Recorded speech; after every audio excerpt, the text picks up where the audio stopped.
What's up, y'all? Check it out, man. Behind us, we have been working on a project, man. Me and a couple of buddies come to the house, and they really helped me out with this thing. And we got it together, and what you see is two bait tanks, man. Listen, let's check this thing out. So, guys, if you walk over here, before I even describe or explain anything that I've done, I'm just going to kind of give you like a visual. Let me step back a little bit. Kind of give you a visual of everything, right? A little sloppy under here. I almost got it cleaned up like I want. So, you know, just going to give you a visual. Little walk through here.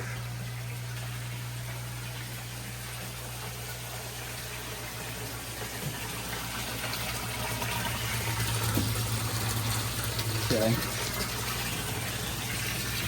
Go. Oh. Even made like a lid right out of the top. Raise this one a little bit higher. Got some bricks here. So,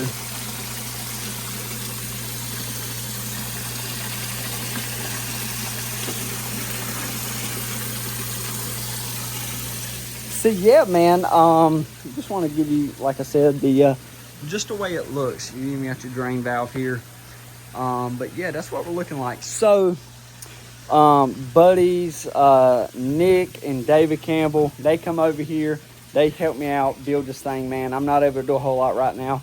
But getting a little bit better. But man, this was really David Campbell's idea. He's got a tank just like this.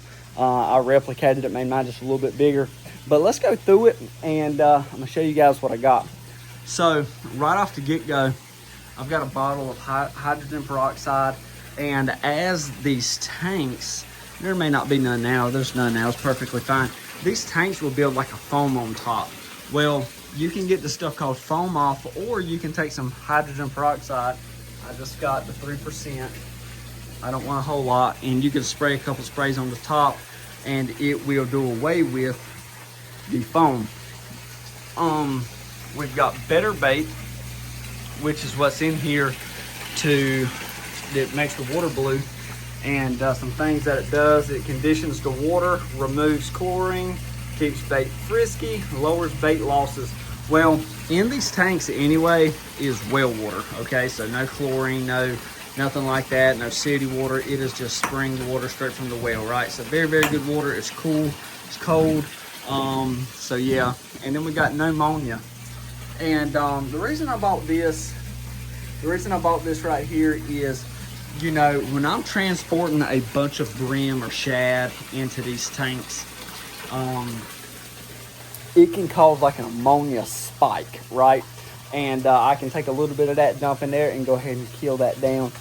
So definitely keeps the water clean, clear, keeps the ammonia out, keeps the water healthy and high quality for the fish. So we got a forward fishing bait net right here. Definitely will be getting a little bit longer handle, either for that net or another net in general, to scoop the bait out, or, you know, whatever. So we have our outlet here, and what you see right here is our Fluval, F-L-U-V-A-L FX6, and it is a 3-stage filter. This thing is a beast, okay? This thing's a beast. So we have our pipe run in, and it sucks water in, filters it, right? Comes out through the hose all the way around out to the spray bar, right? And as it pumps water out of this tank, making the water level lower, right? It's pumping out into the box, back into this tank. Then what happens is, as the water rises, it gets to this pipe. This is a 2-inch pipe. Drilled a bunch of holes in it, and what happens is the water rises, it goes into the holes. If it was to ever get clogged up by a dead fish or something, or it couldn't keep up with it, you have the big hole up top, so you know it's not gonna like overflow, you know, out of the tank, and it'll be perfectly fine. So then it runs in through. Don't worry about my silicone, okay? I did have a leak, and all I can tell you is I stopped it. Stopped it from leaking. So it runs out of this pipe and down back into this one. So it's super cool because you have the water's moving in both tanks, right? This is creating disturbance on top of the water, which is really good. You got your spray bar here, which is doing the same exact thing. So if you come back over here, you have your air pump. Now, this is a 793 gallon pump, which I did the math and looked at the stones. It's supposed to be okay, but I think with the amount of like lines, like how long the line is, I don't think it's strong enough to push out air enough. So I've tested it every way I know, playing with the valves and stuff, just can't get them to go right. I've cleaned the stones. They shouldn't be clogged up. Everything, they're brand new. So it is what it is. I've got a bigger pump on the way, and hopefully that'll fix the problem. So with these discs, you might can see how fine those bubbles are, right? These are Hygger, Hygger, Hygger 4-inch stones. And really like these because it puts out a fine bubble, a very fine, almost like a mist in a sense. So in this tank, I have one there and two and one in this corner. So just two in this tank. And of course this, water falls in, and then we have our pump out here. So there's a lot of current, there's a lot of movement in here, even though it don't really look like it. That creates a little flow, that creates a little flow, this causing disturbance, and then there's a pool in here. So the water is moving. Not as much as this tank, right? But it is moving. Now, you may be asking, well, Tyler, why did you put 2 stones in this tank and 4 stones in this tank? So the reason I did that is these tanks, and you might be saying, well, Tyler, why did you get 2 tanks to start with? I got 2 tanks for a couple reasons. The main reason is I was going to keep eels in the small one, and I was going to keep our bluegill or shad in the bigger one. Now, why does that still make a difference? So doing some research and stuff, if you've ever had the eels, they don't like disturbance. They don't like a lot of rushing water. They want to be somewhere calm. So when I put these eels in here, they're probably going to go to that corner or this corner and huddle up where it's the calmest. They don't need quite as much to keep alive. They're very hardy, man. You can't hardly kill an eel. They are very tough. So this is really good for the eels, and it gives them a couple corners, some places to kind of feel a little bit protected. And because you want your fish and eels to be as comfortable as possible. Because sometimes if you keep eels for a while, they'll start getting sores on their mouth and stuff like that.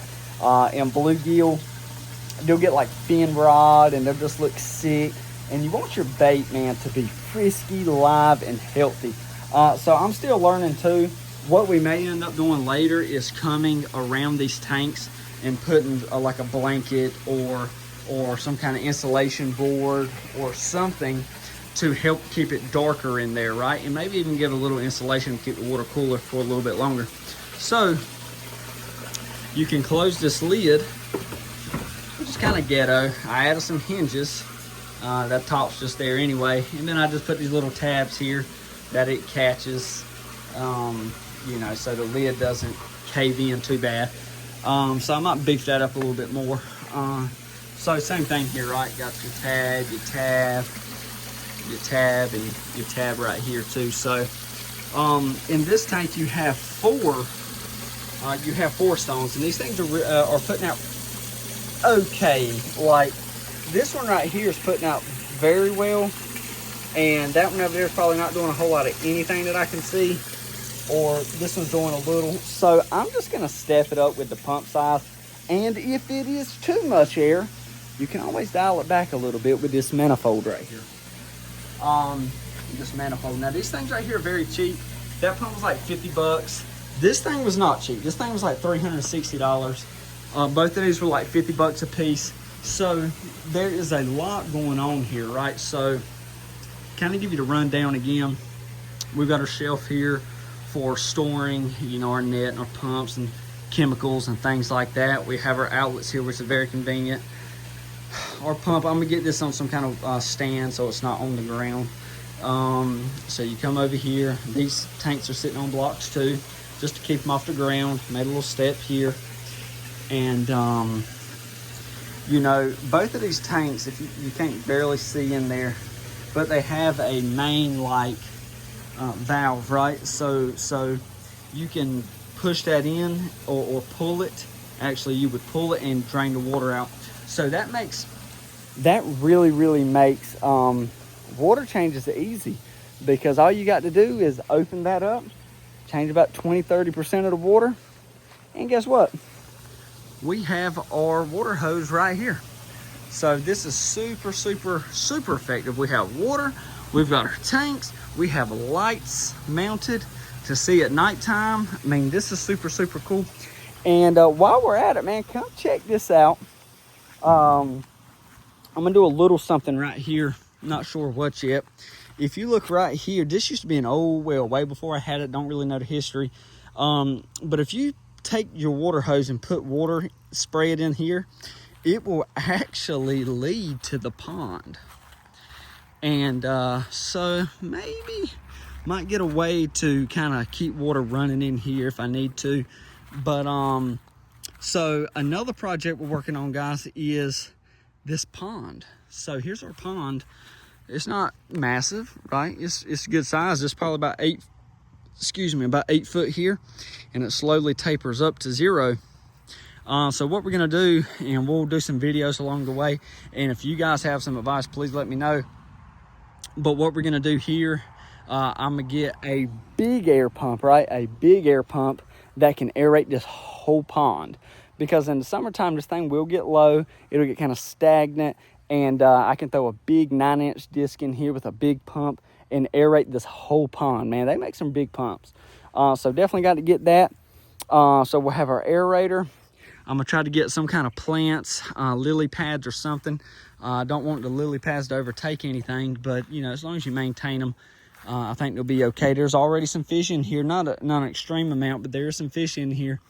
And I think between, you know, if I wanted to dump a couple trees in here, like Christmas trees or something, just a couple, 3 or 4 or something, that would definitely give them plenty of, you know, cover to hide and feel safe and comfortable. I do think it's very cool. I'll show you guys up here at the front. Like I said, man, this pond here is only about 2 years old. If you look really close, like this thing is eat up with tadpoles. Like, I don't know if you can see them, but these things are enormous. So, little turtle. So yeah, I was gonna show you guys. I think it's pretty cool. First one ever in this pond. We have a brim bed right there, right? So look right there, you can see some brim actually on it, right? There's one there. Super cool, man. Super cool. So yeah, kind of step up a little bit and show you guys. Yeah, that's our pond. Planted a willow tree there. But anyway, I'm not sure exactly what we're gonna do with the pond just yet. But we got it. It's looking good. And we've got our operation over here. And man, it is just trying to get everything better. Like I said, guys, I had a back surgery about 3 weeks ago. Like right now, I'm gonna slam out, man. So trying to finish this video up. Just my legs and stuff get real tired. But yeah, this is our operation. If you guys don't know, I just recently got my captain's license. Trying to get our bait tanks right, trying to get our pond right, trying to get everything coming together a little bit, trying to make it efficient. If you are interested in learning about our Sea Arc Dynasty 2.0, I just did a full walkthrough video with it as well. So feel free to check it out. I think this is gonna be, I just recorded that video, so this will be the one right after. But guys, give you one more little look, and hopefully this inspires somebody, this helps somebody. You know, if you're wanting to know the capacity, I think I could have 100 eels in there with absolutely no problem. And as far as bluegill, I mean, you could probably keep, you know, I'd like to say 200 in there, probably pretty easy. And then if you wanted to, you could put some in that tank and some in this tank. So anyway, listen, Hope this helps you. A huge thing, one more thing, is it's under a shelter. So this helps keep the water cool. Key tip, you build this thing however you want to. Put it under a shelter, man. Put it under a shelter. I've seen so many guys that make these tanks, put them out in the heat, toast. It will never work. The water gets way too hot. At least under the shelter, you can keep it regulated. You know, I got well water. I can keep the water cool temp, the water temperature cool, or I can throw some ice in it, man. Throw some ice in it. So anyway, listen, I'm gonna stop chatting, man. Appreciate y'all so much. Consider subscribing, like the video, share it out to some friends, leave some comments, let me know what you think. Maybe you got some advice for me, because I'm just a rookie at this, man. I'm just a rookie. So listen, appreciate you guys. Y'all have a great rest of your day. We'll talk to you next time.